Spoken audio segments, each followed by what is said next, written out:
This news time, 5:45. Now extended traffic on the 5s with Chuck Brooks. Well, so much for this quiet morning we'd hoped for this morning. On the morning commute in Los Angeles, we have a tough drive all ready to start you off with. It can be difficult to imagine the sun ever setting. And a backup now starting at about Warner Avenue if you're coming up. On the internal combustion engine. But Chris Payne will tell you appetite is growing for electric cars. We're in the tipping point now. He's best known as director of a biting documentary, Who Killed the Electric Car? I wasn't really a car guy ever, but I was really into cool technology. Back in the 90s, he drove a General Motors EV1, the first mass-market electric car. It held the promise of an oil-free future. But GM concluded it was losing money on the EV1 and destroyed them all. Chris Payne was incensed. I don't imagine there's very many EV1s left that haven't been crushed out. It's pretty sad.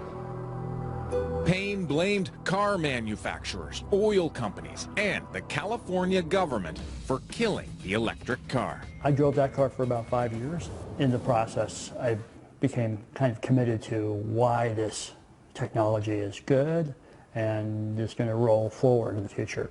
This is the garage where we keep the electric cars. The roof here is full of solar panels. A decade later, he's clearly a convert. The energy comes into this circuit board, and then we send it to the different chargers. So you're powering off the sun? Yeah, everything is powered right off the sun here. He now owns 3 types of electric cars. All 3 of these cars don't require a charger. You can just do it off the wall. All subject of his sequel, Revenge of the Electric Car.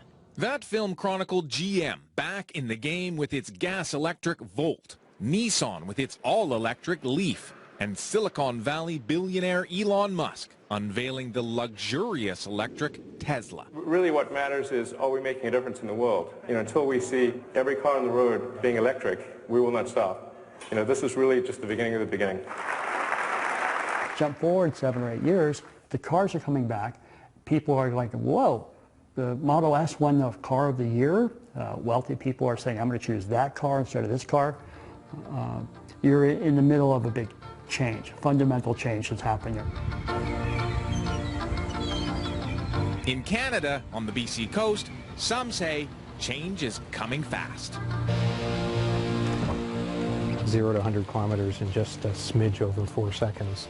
Vincent Argiro, who made his fortune designing health software, owned the first Tesla in British Columbia. Charging port is here. He traded in his Ferrari to buy it with his wife Maggie's blessing. The idea of having a guilt-free sports car that was high performance but had 0 emissions, that was very exciting to us. The car has about as much storage space in the front of the car as most cars have in the back. Wow.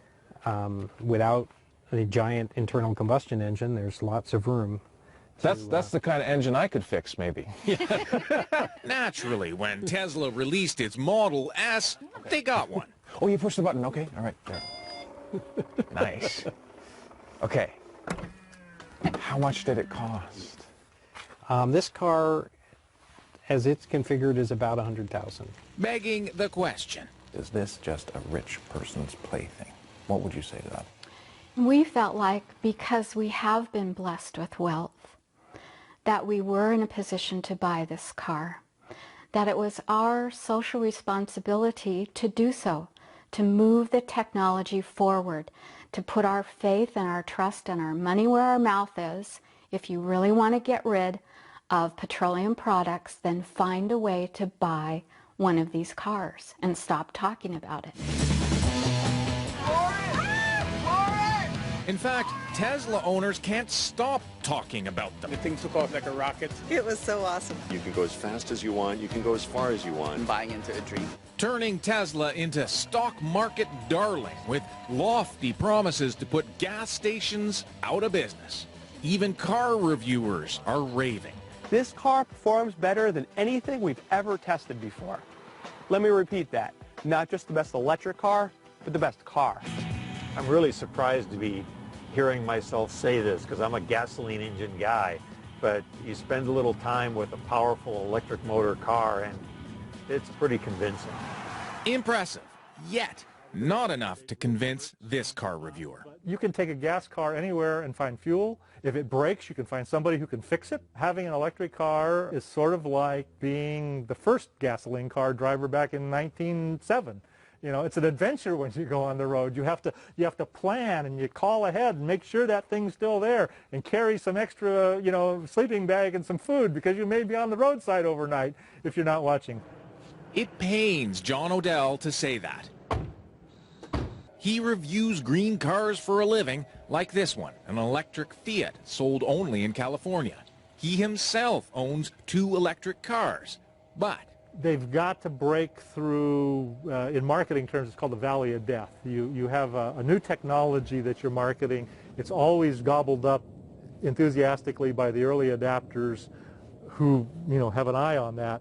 And then you have this great valley of death that you have to get through to go from the early adapter to the early majority, where sort of mom and pop starts buying. And moms and pops who only own 1 car still have range anxiety. Tesla may offer an impressive 370 kilometers on 1 charge, but the more affordable Nissan Leaf, only 120 kilometers. The fear of running out of juice is real, because charge stations are still few and far between. Plus, at a park and plug like this, it takes 4 hours to fully charge. So you don't buy the claim that gas stations are going to be a thing of the past and we're going to see plug-ins on every corner? No, I don't. I think the gasoline engine is going to be here in large numbers 25, 30, 40 years from now, unless, you know, we simply run out of gas for either geopolitical or economic reasons. Chris Payne likes to say fear of change disappears once someone test drives an electric car. Once people do it, they become like holy warriors. But he knows North American buyers aren't stampeding to electric car showrooms. Fewer than 3,000 EVs and plug-ins were sold in Canada last year, less than 0.2% of auto sales. In the U.S., about 50,000 electric and plug-in hybrids were sold last year, a mere 0.6% of auto sales. Why? Oil still rules. Just 5 minutes from Payne's home, the largest urban oil field in the U.S., newly invigorated thanks to fracking. I wanted to bring you up here because it really does suck. They're sucking up fossil fuels from the center of Los Angeles when we have all the power we need coming down from the sun on millions of roofs that could be powering all the electric cars here, whether it's tar sands or going back to these old oil fields and fracking from them in the middle of a very populated area. It's old-time thinking, and it's not thinking what we can be doing. What were you driving before? I was driving Prius. A Prius? Yes. And you like this one better? It's for green. It's good for the earth, right? And you don't smell gas. Enter Paul Scott, the top salesman of Nissan Leafs in California. I love talking to my customers and Leaf drivers in general because they all understand it the way I understand it. He's a lifelong environmental activist who fought long for electric cars, then signed up to sell Leafs for Nissan. You could be retired right now. Why the heck are you selling cars? You know, it's important because transitioning from internal combustion to electric solves a lot of the world's worst problems. We fight wars over oil. We've never fought war over electricity, and we never will. You can make electricity from the sunlight falling on your house, from the wind blowing through the mountain passes, and you can run your home and your car on that renewable energy. That eliminates all the pollution from extracting, shipping, refining, distributing, and burning of oil. Going back and forth, no problem. I don't even have a quick charge at home. Yeah. I just plug it into the wall, and it works.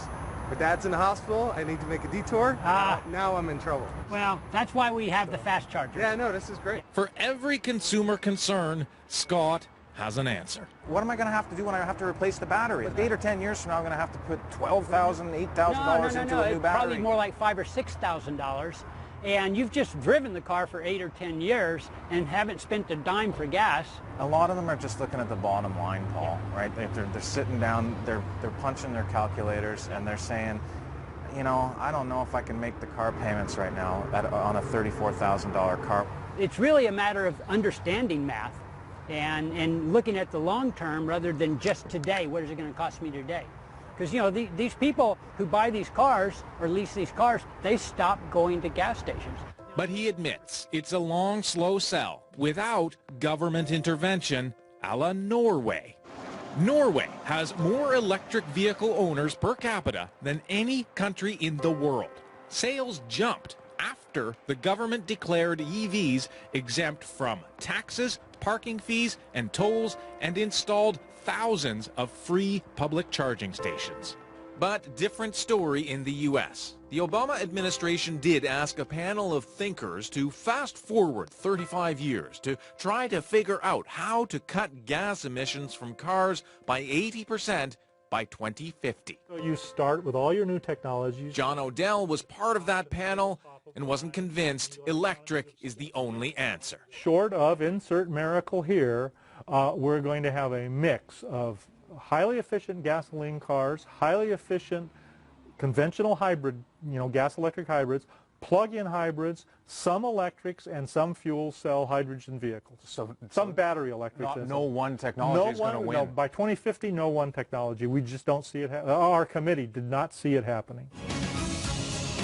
Tesla will have you believe this is the miracle. The Tesla Supercharger.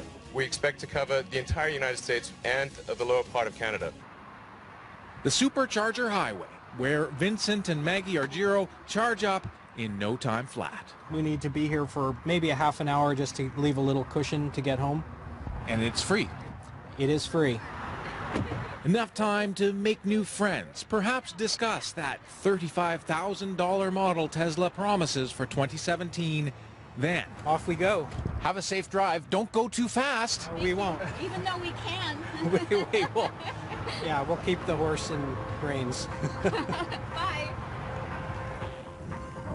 As for Chris Payne, he's on to a new documentary about the rise of bicycle culture. I still think there's tremendous forces trying to shut down electric cars. And the good news is that there's a lot of forces trying to make them happen. Will the electric car ever cross its valley of death? It won't happen overnight. Not without convincing consumers it's time to switch. Duncan McHugh, CBC News, Los Angeles.